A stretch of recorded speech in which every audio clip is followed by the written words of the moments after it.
Foi-me dado esse capítulo do livro 9 Marcas, que fala sobre interesse por discipulado e pelo crescimento. Interesse por discipulado e pelo crescimento. Então, eu decidi começar esse primeiro período falando sobre interesse pelo crescimento da igreja. E depois, no segundo período, sobre interesse por discipulado. Vamos falar sobre interesse pelo crescimento da igreja. Eu imagino que o sonho de todo pastor normal, abençoado, seja o crescimento da sua igreja. Eu imagino que o sonho da maioria dos pastores e membros de igrejas é ter uma igreja grande. Eu acho estranho, esquisito o pastor que fala, não, eu quero uma igreja pequena. O membro que fala, eu gosto de igreja pequena. Tem alguma coisa de errado nisso. Mesmo porque o pastor que fala assim, que pensa assim, normalmente que eu tenho percebido é pessoa pessimista, é pessoa acomodada. É pessoa que não liga para o crescimento da igreja e ele, na minha opinião, não está em sintonia com o coração de Deus. A gente tem que ser honesto e ir para a palavra de Deus. Esse negócio de eu gosto de igreja pequena, não gosto de igreja grande, esse negócio tem algum problema, porque a gente olha no Velho Testamento, o Espírito Santo leva o salmista, pega o Salmo 67, abre a sua Bíblia no Salmo 67, e você vê lá o salmista falando sobre a vontade de Deus de ver o seu reino expandindo e crescendo, e não diminuindo, não ficando em pequenos bloquinhos, entendeu? Ali fala que o salmista fala que Deus tenha misericórdia de nós e nos abençoe, e faça resplandecer o seu rosto sobre nós. Até aí é o normal de um culto de oração de uma igreja batista, presbiteriana, uma igreja tradicional, pentecostal. Todo mundo quer a misericórdia de Deus, a bênção de Deus. Agora entra uma parte que as pessoas não colocam nas suas orações muitas vezes. Senhor, me abençoe, tenha misericórdia de mim, resplandeça seu rosto sobre mim. Para quê? Para que eu fique curtindo as suas bênçãos aqui na terra até o Senhor me levar para o céu. É isso que fala? Não. Para que sejam conhecidos na terra os teus caminhos e a tua salvação entre todas as nações. Louvem-te os povos, ó Deus, louvem-te todos os povos, exultem e cantem de alegria as nações, pois governas os povos com justiça e guias as nações na terra. Louvem-te os povos, ó Deus, louvem-te todos os povos, que a terra dê a sua colheita, e Deus, o nosso Deus, nos abençoe. Que Deus nos abençoe e temam todos os confins da terra o nome do Senhor. John Piper escreveu até um livro e fez um sermão em cima deste salmo, falando sobre a visão e o coração de Deus pelas nações, pelos povos, no Velho Testamento, para contrariar essa ideia que crentes fazem, às vezes que o Deus do Velho Testamento era exclusivista, só trabalhava com os judeus, que ele não tinha coração para as outras nações. Deus, ele deseja ser louvado por todos os povos. Deus deseja ver o seu reino crescendo e crescendo bastante. E interessante nesse salmo, anota aí, você pode até quinta-feira pregar no culto de oração da sua igreja. Deus nos abençoa normalmente para que nós possamos abençoar outras pessoas, para que nós possamos ser mais específicos, evangelizar outros povos, para que nós possamos praticar evangelismo, missões. É isso que o salmista fala. Que Deus tenha misericórdia de nós, nos abençoe, de saúde, dê para nós uma família com paz, alegria, para quê? Para que a gente seja usado por Ele para fazer o nome dEle conhecido no mundo inteiro. Então você vê o coração de Deus, a visão de Deus não é para uma igrejinha pequenininha que fica lá cantando, somos um pequeno povo muito feliz. E um pastor acomodado que acorda 10 horas da manhã e se preocupa só em manter o status quo da situação. Dizendo, não, porque a igreja grande é o caminho largo, conduz à perdição, a igreja pura é a igreja pequenininha. Né? Tem alguma coisa errada com quem não quer uma igreja que cresce. Né? No Novo Testamento nós vemos as últimas palavras de Jesus Cristo, em Atos 1,18, ele falou, sejam minhas testemunhas em Jerusalém, em toda a Judéia e Samaria, até os confins da terra. Você pega aí a batida do coração de Cristo. Ele está querendo ver a sua igreja crescendo, se propagando e se espalhando pelo mundo inteiro. Ele mesmo ensina que o reino de Deus não tem volta. Ele fala em Marcos 4,31, que o reino de Deus é como um grão de mostarda, que quando plantada é a menor semente de todas. No entanto, plantada, ela cresce e se torna a maior de todas as hortaliças, com ramos tão grandes que as aves do céu podem abrigar-se à sua sombra. O reino de Deus não tem volta, ele está aqui, ele é plantado e é para crescer, é isso que Cristo está dizendo. Depois em João 15:8, o próprio Jesus falou, eu sou a videira verdadeira, meu pai é o agricultor, né? Aquele que está em mim dá fruto, o que não dá fruto é cortado. Daí no final, no versículo 8, ele fala, meu pai é glorificado pelo fato de vocês darem muito fruto, e assim serão os meus discípulos. Eu assumo então, entendo que o crente normal, o pastor normal, ele deseja, ele anseia, ele sonha por ter uma igreja grande. Ele pode estar num lugar que tem igreja pequena, mas ele quer ter uma igreja grande. Mas, eu acredito que mais importante, aí entra meu ponto, mais importante do que a gente desejar, orar e buscar uma igreja grande, é a gente ser uma grande igreja. Entenda o trocadilho que eu estou fazendo aqui. Mais importante do que orarmos, planejarmos e ansiarmos por sermos uma igreja grande, é orarmos e trabalharmos para sermos uma grande igreja. Uma grande igreja tende a se tornar, dentro da soberania de Deus, aí é uma igreja que vai crescer. Dependendo da, obviamente, realidade onde está. Por exemplo, eu estou em Tupã. Tupã tem 60 mil habitantes. Nossa igreja tem 700 membros. Ao lado de Tupã, tem o pastor Emelindo, é um pastor de uma igreja de 60 pessoas. A nossa tem 700, ele tem 60. Só que a cidade dele tem 5 mil pessoas. Proporcionalmente, se você for ficar avaliando quem tem uma igreja maior em números, a igreja dele é maior que a minha. Certo? A igreja dele é maior que a minha. Ele está numa população pequena, então o crescimento dele lá está maravilhoso. Se o meu está bom, o dele está melhor ainda. Enfim, eu só estou fazendo essa colocação para os irmãos, para a gente ganhar uma perspectiva dessa questão de crescimento de igreja, número de membros e tudo mais. Mas uma igreja, uma grande igreja, ela tende a se tornar uma igreja grande. Mas uma igreja que apenas é grande, ela tende a ter problemas e desaparecer. Na Bíblia nós temos o perfil de uma grande igreja. Na Bíblia, você tem o perfil, ao contrário do que você vê no nosso Brasil, se espalhando as igrejas grandes por aí, na Bíblia nós vamos encontrar o que nós queremos, o perfil, DNA de uma grande igreja, grande modelo.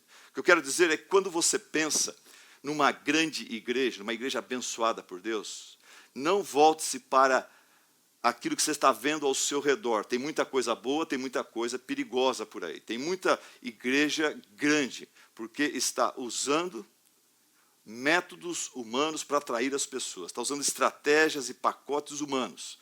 Então eu quero, através desse curso, através dessa aula, encorajar os irmãos a pensar em crescimento saudável para as suas igrejas.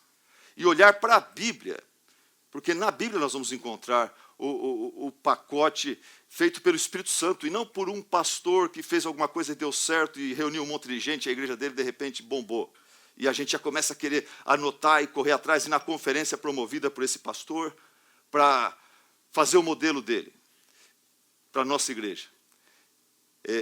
Eu vejo com tristeza e acho até ridículo colegas que a cada 2, 3 anos vão para uma conferência e pegam uma ideia lá, um pacote, e traz para a sua igrejinha, coitado, e sacrifica o orçamento da igreja, e entra com tudo naquele pacote, imitando tudo que aconteceu num outro estado, numa outra cidade, num outro lugar, e leva a igreja até a ter que se adaptar a uma coisa que nem culturalmente tem a ver com a realidade deles, e fica aquele negócio ridículo. E a gente sabe que aquilo é fogo de palha, em 2, 3 anos, ninguém mais fala naquela moda mais. Eu tirei a fotografia de um colega meu que fez isso. Ele foi para uma conferência e voltou com essa ideia de culto temático. Então, peguei a fotografia dele aqui, olha o culto dele, o que eles fizeram. Trouxeram essa ideia normalmente as coisas vêm dos Estados Unidos, coisas boas, coisas ruins, né? Vem de lá. E pegou esse pacote de igreja, culto temático. Isso vai fazer a igreja bombar. Então, o primeiro culto foi do Elvis Presley. Depois teve da noite do Frank Sinatra, depois a noite do Roberto Carlos, do Raul Seixas, e assim foi. E você pensa que isso daí é mentira, gente, é brincadeira. Isso aqui era brincadeira quando eu fiz, mas eu ouvi da realidade numa grande cidade, na minha região, onde a igreja começou a fazer isso com os jovens, de sábado à noite. Cada sábado era o sábado do rock, o sábado do axé, o sábado disso. E o duro é quando chegou o sábado da lambada. Daí ficou feio o negócio. Daí fica ridículo, né? Fica ridículo. Crente querendo infantilidade, no mínimo a infantilidade. Mas Deus tem misericórdia dos irmãos que fazem esse tipo de coisa. Irmãos, por que você não deveria comprar pacotes fechados? Porque igrejas têm temperamentos, DNA e personalidades diferentes. Porque igrejas enfrentam realidades diferentes, chamados diferentes. O que eu diria sobre esses pacotes? Eu conheço vários deles. Vocês vão me ver em certas conferências por aí, mas o que eu faço? Eu vou lá, examino tudo e retenho o que é bom. Eu procuro descobrir quais são os princípios por trás dos pacotes, dos modelos. Eu retenho aquilo que tem base bíblica. O que não tem base bíblica, eu saio fora. Quando se fala de pacotes, tem que tomar muito cuidado. Você não confundir forma com conteúdo. Você não confundir estilo com essência. Os pacotes que eu já conheci, tem muitas coisas boas que eles mostram para nós sobre forma. São coisas que você atualiza um pouco a sua igreja, mas não muda na doutrina, por favor. Se a sua doutrina é boa, não mude a sua doutrina. Se a sua doutrina é batista, é reformada, firme, fica firme na sua doutrina. Você está convicto que você está pregando a palavra de Deus, não muda isso, não muda. Por exemplo, um dos pacotes que saíram por volta de 1998, tinha muita coisa boa. Coisa boa, tipo, o prédio tem que ser arejado. Eu sou a favor disso. O prédio tem que ter boa iluminação, a cadeira tem que ser boa, o som tem que ser bom. Porque nós trabalhamos com pregação, o som tem que ser bom. Você trabalha com pregação, tem gente que tem que ouvir sentado. Então, a cadeira tem que ser confortável. Concordo, acho bom isso, não tem nada de mal com isso. Mas quando aquele pacote chega no ponto de falar, olha, no domingo, à noite, quando tem mais visitantes, não pregue sermões confrontadores. Prega sermão que acaricia o pecador. Fala sobre amor, fala sobre esperança, prega um Deus bonzinho, não fala sobre pecado, por exemplo. Então, quando você vai para esse tipo de coisa, daí você olha para o pacote e fala, opa, tem uma coisa de errado aí. Aí já não dá. Outra coisa que eu diria para você é cuidado com ênfases exageradas. O povo evangélico, assim como o povo do mundo, eles têm uma tendência para viver na base da onda, na base da moda. Eu nasci em 1960, daí, com anos 70, eu já era uma cabeça pensante, conseguia avaliar as coisas. Eu lembro que naquela época, nos anos 70, por 10 anos, houve uma onda da volta de Cristo, a segunda vinda de Cristo. As igrejas, pelo menos na minha região, lá em São Paulo, só falavam da volta de Cristo. Parece que a gente virou adventista, né? E só a volta de Cristo, a volta de Cristo. E eu lembro que eu comecei a aprender a tocar violão, guitarra naquela época, a inovação, guitarra na igreja e tal. E eu gostava muito de cantar com um grupo que nós formamos lá, o Rei Vem Vindo. O Rei Vem Vindo, o Rei Vem Vindo, a gente erguia a mão e tal, e a igreja chorava, parece que via Jesus já voltando. E todo domingo meu pai pregando sobre a volta de Cristo. Essa foi uma onda, mas passou. Depois a igreja parece que esquece a volta de Cristo, como se isso não fosse mais bíblico, e entrou para anos 80 a questão de missões. Missões era ter conferências missionárias, era adotar missionários, trazer missionários do campo, mandar missionários, fazer chamados para vocacionados se dedicar suas vidas para ir para missões. E daí por 10 anos só se falava sobre missões. E essa era a onda. Passou. Tinha uma hora que meio que esqueceram isso. Coitado dos missionários que foram para o campo, confiando nessas igrejas que estavam, né, todas animadas com missões. Agora muitas cortando os missionários que elas adotaram.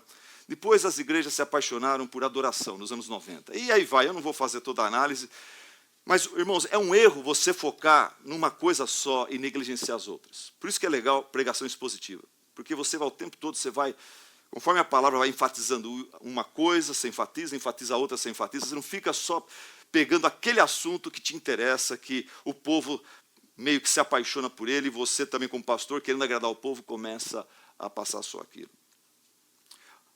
O erro de desse negócio das ondas, da ênfase exagerada, que foca numa verdade, mas somente naquela verdade, negligencia as outras. Vamos lá, vamos à palavra de Deus, pensando em uma grande igreja, uma igreja saudável. Uma igreja que fala, Senhor, eu sei que o crescimento depende de Ti. É o Senhor quem adiciona à igreja, não sou eu.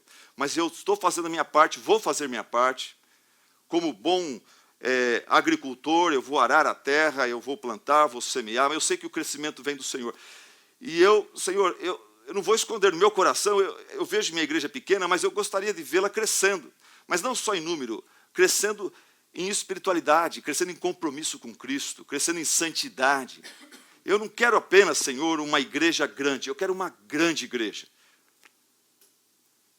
E se é isso que eu quero, onde que eu vou encontrar o modelo de uma grande igreja? É aqui em São José dos Campos? É em São Paulo?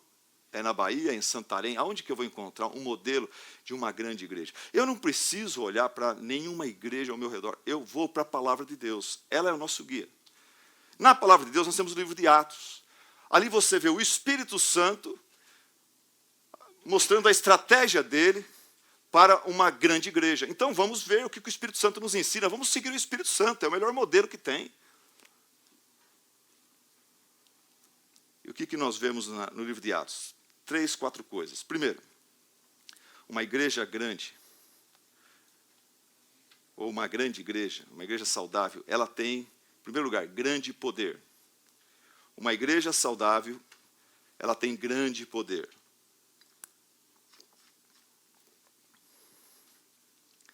Atos 1, versículo 4, e depois versículo 8. Em Atos 1, 4, Jesus diz para os discípulos, não saiam de Jerusalém, mas esperem pela promessa de meu Pai, da qual lhes falei. No versículo 8, Jesus termina dizendo assim, mas vocês receberão poder quando o Espírito Santo descer sobre vocês, e serão minhas testemunhas em Jerusalém, em toda a Judéia e Samaria, até os confins da terra. Gente, isso aqui é antes, vamos dizer, da igreja em Jerusalém praticamente começar, mas Jesus fala, a base principal, o segredo da grande igreja, da igreja saudável, é a pessoa e o poder do Espírito Santo, é a direção do Espírito Santo. Sem ele você consegue construir uma igreja grande. Sem o Espírito Santo dá para construir uma igreja grande, gente. É isso que é importante vocês notarem. E é importante vocês notarem isso para vocês não caírem na tentação de ficar copiando igreja grande por aí. Porque sem o Espírito Santo dá para construir uma igreja grande. As seitas, a igreja romana, com idolatria, com corrupção, com um monte de coisa errada, ela, através dos séculos, ela se mantém firme e forte. Uma igreja grande, a maior do Brasil. Mas você quer uma igreja grande daquele jeito? Não quer. Então tome cuidado, sem o Espírito Santo você consegue construir uma igreja grande. Mas uma grande igreja só é possível com a direção, tendo essa base na pessoa do Espírito Santo. Tanto é que alguns comentaristas, quando falam de Atos dos Apóstolos, eles falam, na verdade, esse livro devia ser chamado Atos do Espírito Santo. Atos do Espírito Santo. Nós costumamos achar que quando uma igreja é cheia do poder do Espírito Santo, que essa igreja, obviamente, é uma igreja cujo culto e liturgia é vibrante, cheio de emoção e aleluias. E eu até gosto disso. Eu gosto de um culto vibrante, cheio de emoção, de alegria. Mas quando isso realmente é fruto da obra do Espírito Santo, através da sua palavra, quando essa alegria, esse fervor vem por causa da verdade. Não tenha medo disso, viu, irmão? Você que é tradicional, não tenha medo disso. Eu gosto da frase que o Spurgeon falou.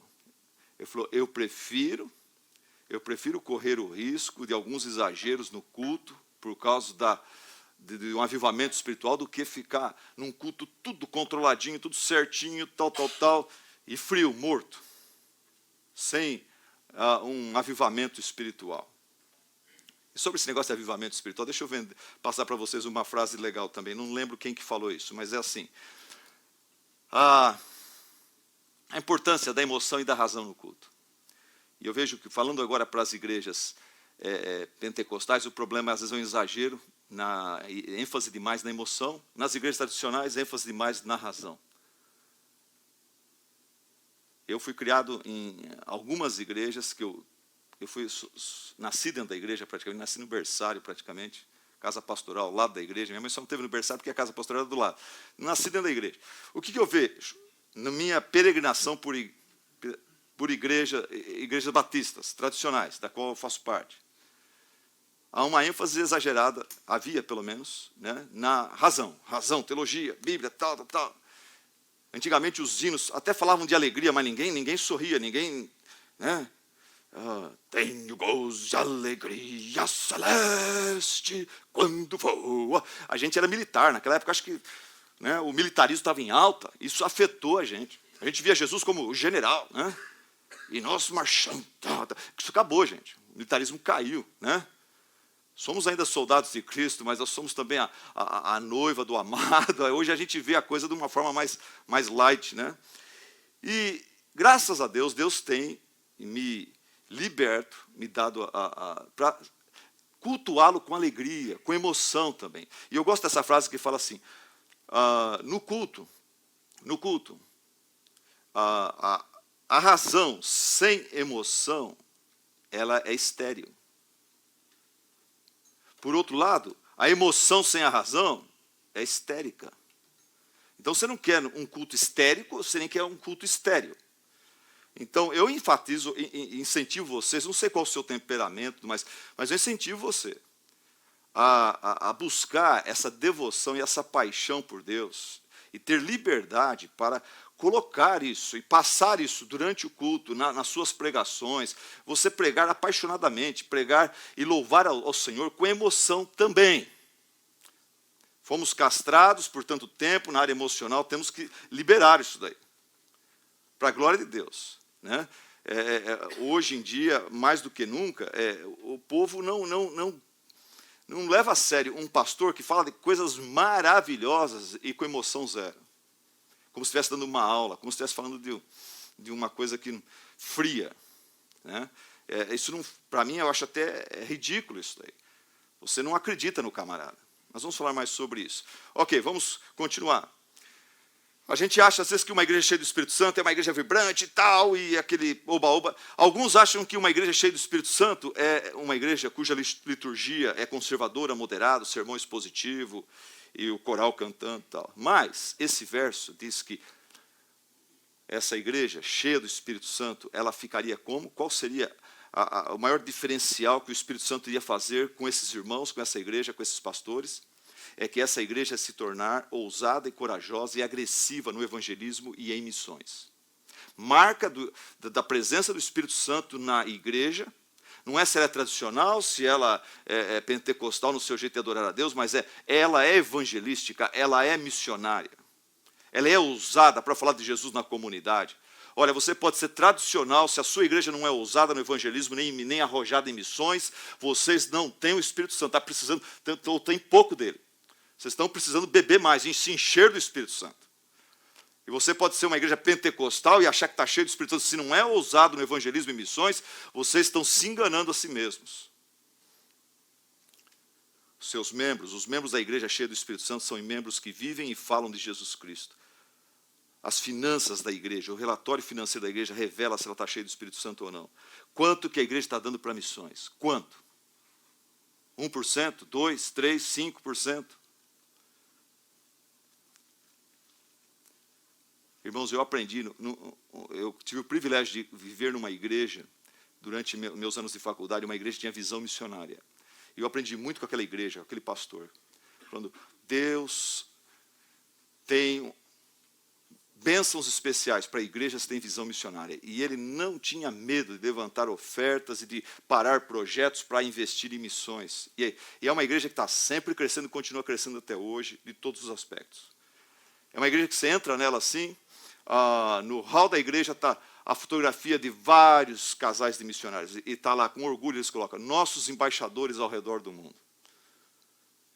A igreja que, em primeiro lugar, missões, missões, missões. A igreja é cheia do Espírito Santo. Eu tenho conseguido, eu passo isso aqui, falo isso aqui para a glória de Deus, mas nos últimos 12 anos lá em Tupã, nós temos aumentado nossa Contribuição para missões. Hoje nós estamos contribuindo para missões, quase 30% do nosso orçamento vai para missões. Quase 30%. Irmãos, e não falta nada. O pastor é bem pago, os funcionários são bem pagos, Deus tem abençoado, a gente consegue fazer nossas festas, nossos piqueniques, nossas alegrias, nossas celebrações. Sabe, Deus tem abençoado. 30%. Você imagina, a igreja entra uns 60 mil, 20 mil vai para missões. Missionário, eu recebo um aumento de salário, recebi ontem um aumento de salário, de sídio. O tesoureiro falou, olha, os missionários também, todos estão aumentados. O pastor recebe aumento, todo mundo recebe aumento também. Deus seja louvado por isso, não eu, não a igreja lá. Também sabemos que numa igreja cheia do Espírito Santo, a gente vai ver o fruto do Espírito Santo. Não está aqui no texto, mas está no texto sim. Porque quando você vai lá em Atos 2,42, ele fala sobre comunhão, alegria e comer o pão junto. Você não come pão junto quando você não está bem com os irmãos, né? Você não convida alguém para almoçar com quem você tem uma rincha, tem uma amargura. Você não quer comer perto daquela pessoa. Você prefere passar fome do que comer com uma pessoa que você tem alguma tristeza, alguma coisa contra. E esses irmãos tinham alegria, singeleza de coração. Então nós sabemos que numa igreja cheia do Espírito Santo, nós vamos ver ênfase missionária, ênfase evangelística, e nós vamos ver o fruto do Espírito, que é alegria, amor, alegria, paz, longanimidade, benignidade, fé, mansidão, temperança, domínio próprio, etc. Mas o primeiro é amor, que é o mais importante, é Deus é amor. O segundo é alegria. Pouco se fala sobre a importância da alegria, de nós estarmos cultivando essa virtude do Espírito Santo, mas eu tenho descoberto que no mundo pós-moderno que nós estamos, um dos aspectos mais admirados pelo mundo, pelas pessoas, pela sociedade e pelos membros da igreja é a alegria. Você vê que a televisão nossa, ela mostra gente alegre o tempo todo, porque o povo quer ver gente alegre, quer alegria. Ninguém gosta de um apresentador carrancudo, sério, bravo. Né? O fruto do Espírito é amor, alegria, paz, bondade, mansidão, fé, etc. E eu quero enfatizar aqui a importância da alegria. Você pensa numa igreja, numa grande igreja, sua igreja é pequena, você pensa numa grande igreja. Então, ore ao Senhor para que Ele te dê entusiasmo, te dê alegria. Deixa eu fazer meu ponto aqui. Alegria é importante? É muito importante, é fruto do Espírito, é parte do fruto do Espírito. No Salmo 100, que é um salmo didático, que Deus nos ensina como Ele quer ser adorado. Como que Deus fala lá? Ele fala, celebrai com alegria ao Senhor. Deus ensinando a gente a adorá-lo. Celebrem ao Senhor com alegria, vós todos os moradores da terra. Servi ao Senhor de novo, com júbilo, com alegria. Apresentai-vos a Ele com cântico. Irmãos, esse salmo, Deus está falando o seguinte para mim e para você. Eu sou um Deus alegre. E eu mereço ser adorado por pessoas alegres com um culto alegre. Meu co-pastor, ele é uma pessoa mais séria que eu. Ele é uma pessoa mais temperamental que eu. Ele é ótimo na administração. Ele me ajuda demais na administração. Sem ele, Deus colocou ele lá sabendo que eu precisava da ajuda dele nessa área e na área de ensino. Ele é uma bênção também, discipulado. Mas ele é temperamental. Então, antes do culto, você sabe, acontece de tudo. E o meu pastor, talvez ele está até me vendo aqui. Oi, Zeca.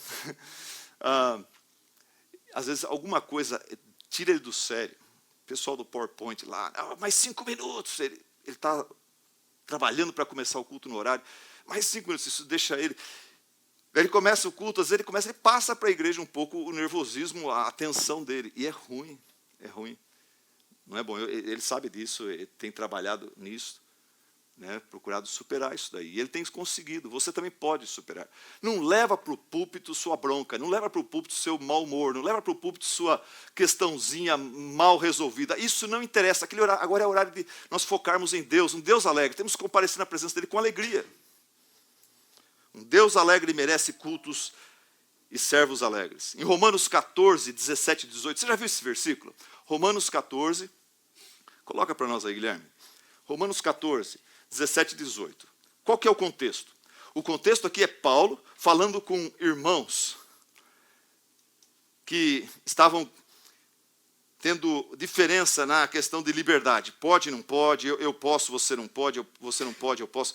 Ele aconselhando esses irmãos a parar parar de julgar uns aos outros, quanto à comida, quanto a o que vai dieta, o que vai comer, o que vai beber. Paulo conclui dizendo o seguinte: olha, não julguem um ao outro, pois o reino de Deus não é comida nem bebida, mas o reino de Deus é justiça, paz e alegria no Espírito Santo. Aquele que assim serve a Cristo é agradável a Deus e aprovado pelos homens. Você pegou? Alegria no Espírito Santo. Justiça, paz, alegria no Espírito Santo. Aquele que serve a Deus com justiça, paz e alegria. Ele é agradável a Deus. Deus fala, que culto abençoado, que pastor, que liderança alegre. É assim que eu gosto. Isso me agrada. E os homens também. O incrédulo chega na sua igreja, vê que você está resolvido, você está alegre, está de bem com a vida, de bem com Deus. Ele fala, gostei dessa igreja, gostei desse pastor. Camarada resolvido, não chega lá, né? Chega alegre. Eu digo o seguinte para vocês, olha, jovens e crianças não gostam de adultos carrancudos, sérios demais, amém? Empresários e patrões não gostam de funcionários também, carrancudos, tristes, mal-humorados, amém?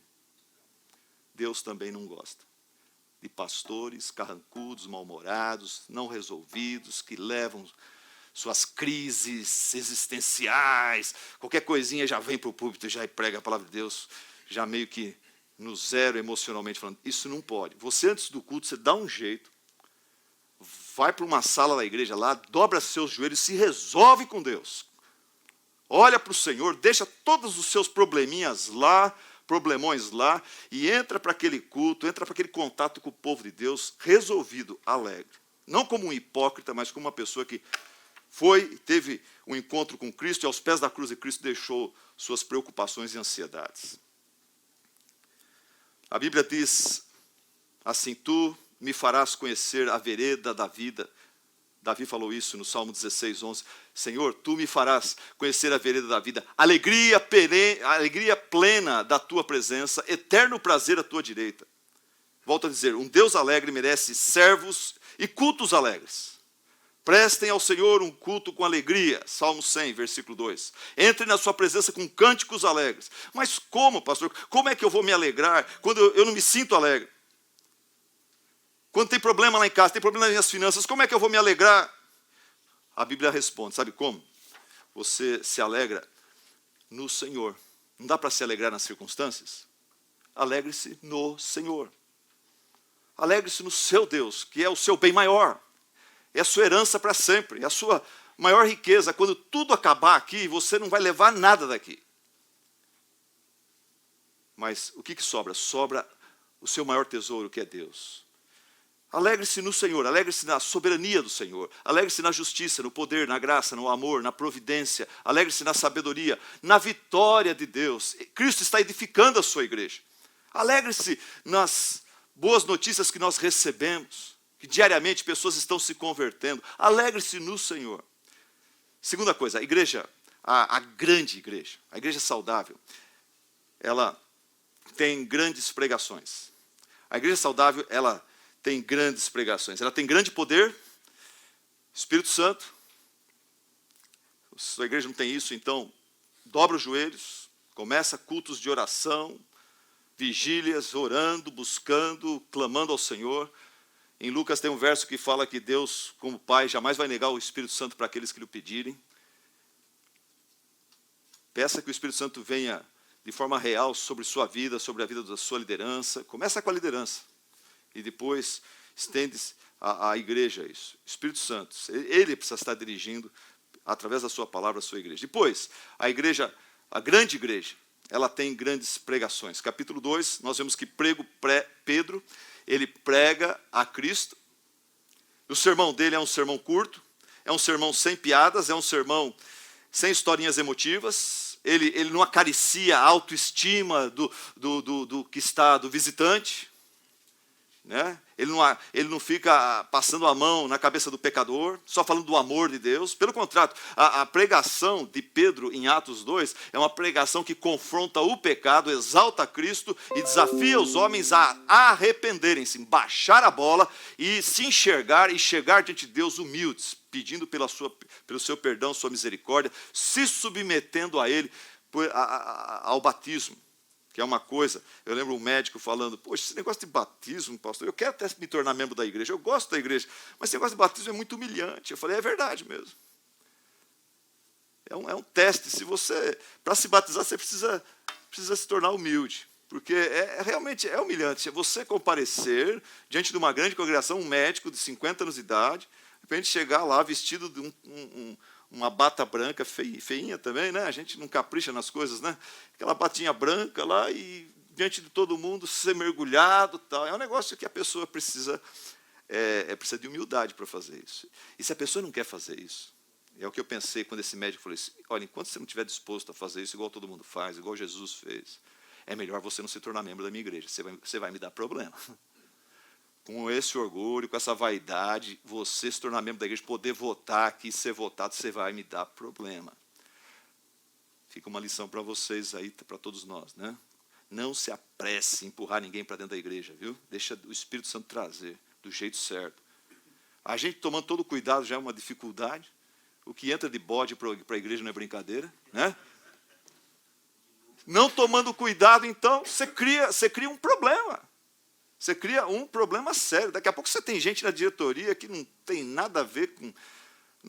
nem sabe o que é conversão e puxando a igreja para certos lados e você começa a ficar... Daí o pastor, ele fica refém desse pessoal aí. Aí tem que ir embora. Deixa o pepino para o próximo que vier. A grande igreja, ela tem grandes pregadores. Pedro, então, ele prega, ele exalta Cristo, o Espírito Santo abençoa a sua mensagem, e o resultado é pecadores se convertem, 3.000 pecadores. E depois também, pecadores fazem o apelo. Quando o Espírito Santo fala, você nem precisa ficar apelando. É aquela apelação, vem, agora, parece que eu estou vendo uma mão ali e tal, e levanta e vem, vamos cantar mais 10 vezes esse hino e tal. Não precisa fazer isso. Quando o Espírito Santo toca, as pessoas, se não durante o culto, após o culto, falam, pastor, eu preciso conversar com o senhor. Quando que nós podemos conversar? Pode ser agora. Deus falou comigo hoje, eu preciso me acertar com o Senhor. É assim que acontece. A minha igreja, esses últimos 12 anos, eu prego. Um dia lá eu falo, olha, se Deus está tocando o seu coração, nós temos uma classe chamada classe de discipulado, para você tirar mais dúvidas, para você entender exatamente qual a proposta de Cristo. Faça a sua inscrição com a nossa secretária ali, tal. A classe começa comigo, domingo que vem, tal. E, gente, 30, 40, 50 pessoas na classe vêm, muitos não ficam, mas muitos, eles acabam, esse é um caminho que... Às vezes eu chamo as pessoas para frente. Falo, nos últimos domingos nós temos falado aqui, eu tenho pregado, por exemplo, sobre os 10 mandamentos. Se Deus está tocando o seu coração, você gostaria você está sentindo que Ele está te chamando pelo nome, venha, se aproxime de mim e tudo mais. Venha à frente, nós vamos orar com você, queremos te conhecer, pegar o seu nome e ver como que nós podemos te ajudar. Mas sem aquele negócio de vem, que tal, e conta números e tudo mais. Mas, irmãos, eu digo que Jesus iniciou o seu ministério pregando. Mateus 4,17. Jesus começou pregando, após o seu batismo, tentação, tal. Começou pregando o quê? Arrependimento. Não era mensagem de autoajuda, é arrependimento. Chamar a pessoa, você precisa mudar. Você já viu que o caminho que você está não está dando certo? Você viu que tudo que você tenta está... Você precisa voltar para Deus. Você está vivendo para a sua glória, tem que viver para a glória de Deus. Arrependa-se, mude, Deus te receberá. Deus tem o melhor para você, Ele te conhece, Ele te criou. Jesus pregava o reino de Deus. Paulo disse, e vocês precisam acreditar, que Deus decidiu salvar os eleitos através da loucura da pregação da sua palavra. Uma grande igreja tem grandes pregações. Quando eu falo grandes pregações, são pregações bíblicas e ungidas pelo Espírito Santo. E esse negócio de unção do Espírito Santo, a gente às vezes não fala muito disso, mas vamos falar uma coisa simples aqui, e que é a verdade, e resume tudo. O pregador, ele sabe quando Deus ungiu e abençoou sua palavra e quando isso não aconteceu. A gente sabe, é uma coisa, você percebe que você deu um tiro na água, ou a palavra foi abençoada e frutificou. Tal. E dizem o seguinte, que os membros da igreja, até os crentes bem novos, que nem conseguem definir, não sabem definir o que é unção, o que não é unção, mas eles sabem quando o pastor está ungido e quando não está também. O crente novo, ele percebe. Hoje não foi o pastor que falou, foi o Espírito Santo que falou conosco. Falou comigo. E uma grande igreja, ela tem grandes pregações. Um púlpito fraco gera uma igreja fraca. Um púlpito forte gera uma igreja forte. Eu louvo a Deus por um livro que foi me dado em 1992, chamado Preaching with Freshness. Preaching with Freshness. Pregando com novidade, pregando de uma forma inovada, de uma forma fresca, de uma forma nova, no sentido de não trazer sermões maçantes, sermões previsíveis, sermões feitos de qualquer jeito, sermões repetidos, que o pastor mesmo está animado com aquele sermão, aquilo não falou ao seu coração. E esse livro me motivou a entender. O autor do livro se baseia em Atos capítulo 6, onde os apóstolos são chamados para distribuir, cuidar de uma questão da distribuição de cestas básicas para as viúvas, e eles fazem o quê? Eles falam, não é certo nós, apóstolos, pregadores, negligenciarmos o ministério da palavra e oração. Nossa prioridade não é distribuir cesta básica, não é pintar a igreja, não é cuidar da tesouraria da igreja, é pregar a palavra. Nós temos que nos afadigar no estudo da palavra. Chegar domingo, quando você vai pregar, você ter conteúdo, você tá apaixonado pela mensagem que Deus está te falando. Você está tocado por ela e alimentar. Irmãos, igreja é como restaurante. Não adianta só ter um estacionamento bonito, mesas bonitas, cadeiras, toalhas, talheres, decoração. Tudo isso é legal, é importante. Mas o crucial é a comida. Tanto é que tem restaurante furreba, restaurante ruinzinho, mas até os ricos vão lá, porque a comida lá é boa, no canto da cidade. Você fala, qual o segredo desse boteco aqui? É que a comida é boa. Irmãos, eu tinha várias citações, para dar meu tempo está indo embora. Eu vou só completar aqui. A grande igreja, ela tem grandes pregações, ela tem grande poder. Em terceiro lugar, estou pulando agora, viu, Guilherme? Ela tem grandes servos, grandes servos. Pedro, Tiago, João deixaram tudo para seguir a Jesus. Barnabé vendeu sua casa de praia, deu tudo para a igreja. Grandes servos. Estevão, mesmo diante da morte, não negou a Cristo. Ele morreu ali abençoando seus assassinos. Que testemunho que ele deixou para a igreja. A grande igreja, ela tem grandes servos. E não só isso, esses líderes da grande igreja eram líderes humildes, dispostos a trabalhar em equipe. Não era esse líder querendo, eu sou o apóstolo, eu sou o bispo, eu sou o bispo primaz. Os outros estão debaixo de mim, me respeitem. Eu sou o ungido do Senhor. Não levante sua voz contra mim. Sabe esse tipo de viagem na maionese espiritual da liderança da igreja? Esse tipo de coisa é ridículo. E tem gente que gosta disso. Tem igreja que, se o pastor começa a se autopromover, tem igreja que ajuda a colocá-lo no pedestal, mas é para a sua própria destruição. A soberba precede a ruína. Aqui na igreja, nessa grande igreja, de acordo com o Espírito Santo, nós temos líderes humildes dispostos a trabalhar em equipe.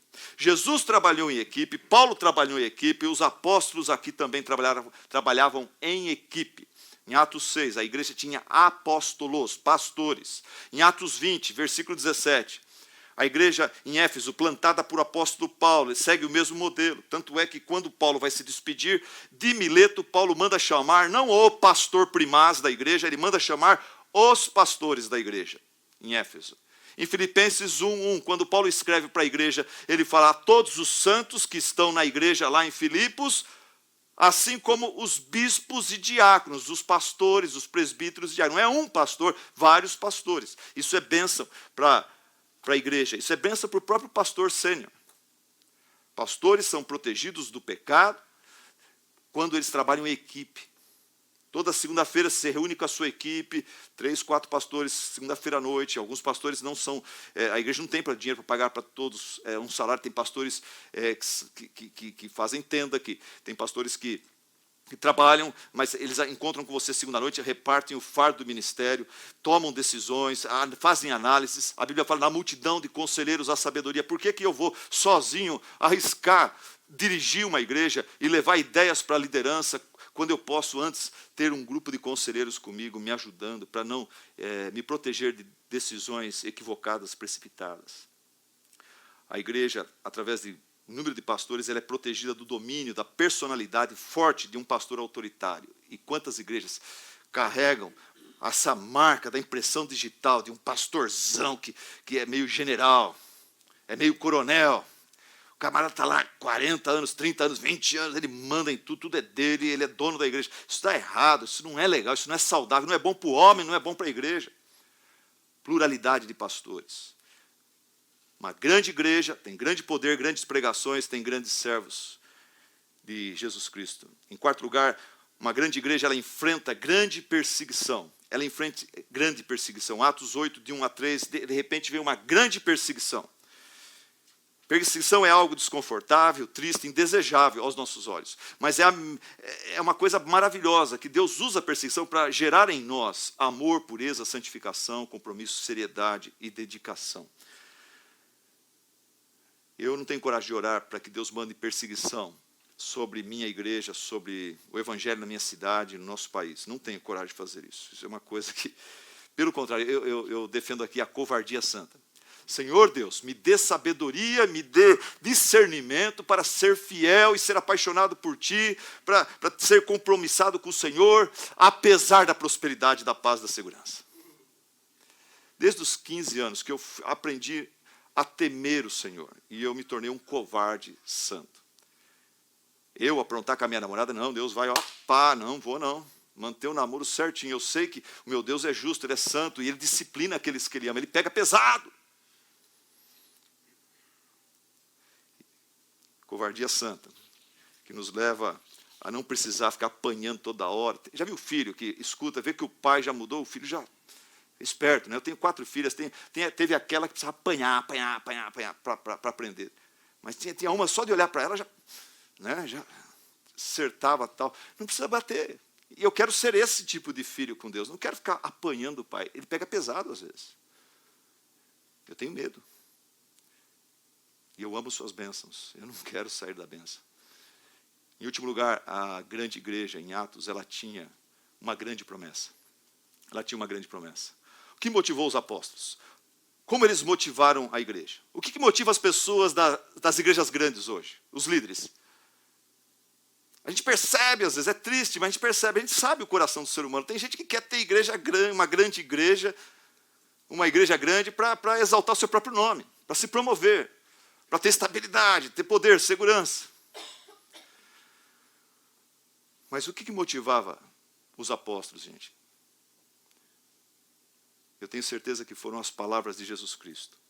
Ide e fazei discípulos, porque eu estou com vocês quando vocês fazem discípulos, quando vocês evangelizam, quando vocês investem em missões. Eu estou com vocês sempre. E de forma especial eu estou com vocês na hora da evangelização e das missões. O que motivava? Qual era a grande promessa que motivava esses homens a arriscar suas vidas por causa de Cristo? Imagino que é aquela promessa que está no capítulo 1, versículo 11, quando Jesus começa a subir de volta ao Pai, e 2 homens vestidos de branco aparecem e falam: homens galileus, por que estáis olhando para cima? Esse mesmo Jesus que foi recebido no céu há de voltar para vocês outra vez. Então a promessa da volta de Cristo era a motivação deles. Ou talvez aquelas palavras de Jesus lá em João: não se turbe o vosso coração, na casa do meu Pai há muitas moradas, por isso não se preocupa se você tiver que correr da sua casa, perder a sua casa por causa do evangelho aqui na terra, porque na casa do meu Pai há muitas moradas. Talvez a promessa de João 17, eu sou a ressurreição e a vida, quem crer em mim, ainda que morra, viverá. A grande igreja ela tem grande promessa.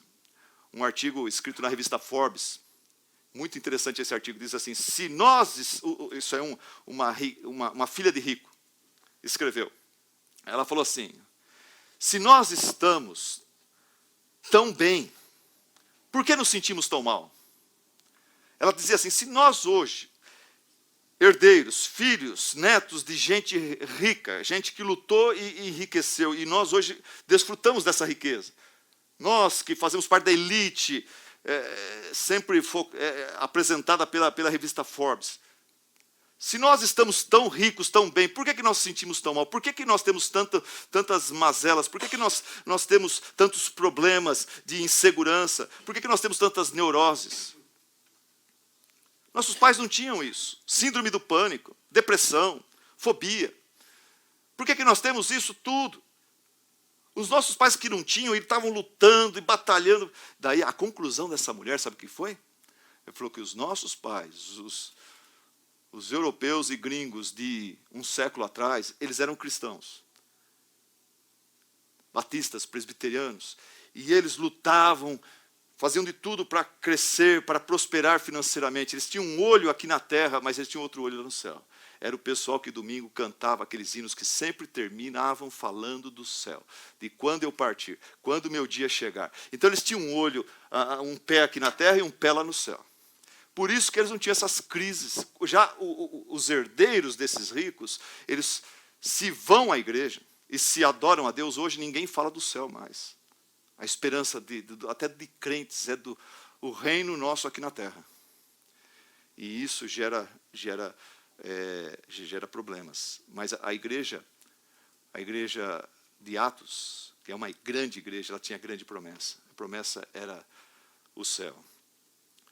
Concluindo aqui, irmãos, não se preocupe tanto em ser uma igreja grande, mas em ser uma grande igreja. Não se preocupe em ser isso, ser aquilo, ter essa aparência, ter aquela. Se preocupe em ser semelhante a Jesus Cristo. Mais semelhante a Jesus Cristo. No seu caráter, no seu amor, sua sabedoria, na sua paciência, na sua honestidade, no seu compromisso de obedecer e honrar o Pai. Se preocupe. E ensine os membros da sua igreja a se preocupar a ser mais igual a Cristo. Para encerrar, eu quero contar essa ilustração da minha filha. Bárbara foi para a Palavra da Vida na Argentina. Quando ela voltou de férias, ela falou, pai, posso levar uma amiga? É filha de um missionário que tem muitos filhos, e chama Rebeca. Eu posso levar a Rebeca? Eu falei, pode. Eu tinha pontos, fidelidade, a gente financiou a vinda dela da Argentina para cá. E a Rebeca veio e passou 20 dias com a gente. Uma garota loira, alta. E a Rebeca era uma garota inteligente, porém quieta, simpática, agradável e sempre disposta a servir, a ajudar. O pai dela, esse missionário, passou para ela assim essa boa educação. Então foi muito agradável tê-la conosco durante aquelas férias. E ela era tão gentil, tão agradável, tão educada, que tudo que você colocava diante dela para comer, ela elogiava, ela agradecia, ela demonstrava. Sabe, às vezes era uma comida assim que a gente via que não estava legal, mas ela aceitava com alegria que lhe agradecia. E a gente falou, Rebeca, você nunca reclama de nada? E ela ria e tal. E um dia, brincando, na hora da comida, a minha filha pegou de um vaso umas pedras brancas que tinha lá e colocamos no prato e colocamos para a Rebeca e falamos, vamos agradecer, né? E começamos a comer como se fosse pedras, para ver se ela vai reclamar das pedras, né? E ela riu, uma brincadeira, né? Ela voltou para a Argentina com a minha filha, para terminar os estudos lá. Minha filha liga no Skype, e aí, filha, como é que tá, tal. E a Rebeca, como é que tá? E a resposta da minha filha foi, pai, ela é uma graça. Minha colega de quarto, a Rebeca é uma graça, sempre contente, sempre com uma palavra de encorajamento, sempre sutilmente evitando comentários e brincadeiras que não edificam, que não agradam a Deus, e sempre ajudando alguém ao seu redor. Daí minha filha falou, pai, ela se parece tanto com Jesus. Ela se parece tanto com Jesus. E é isso que nós precisamos. Se queremos uma grande igreja, começando conosco, pastores, depois nossa liderança, depois nossos membros. Amém? Amém.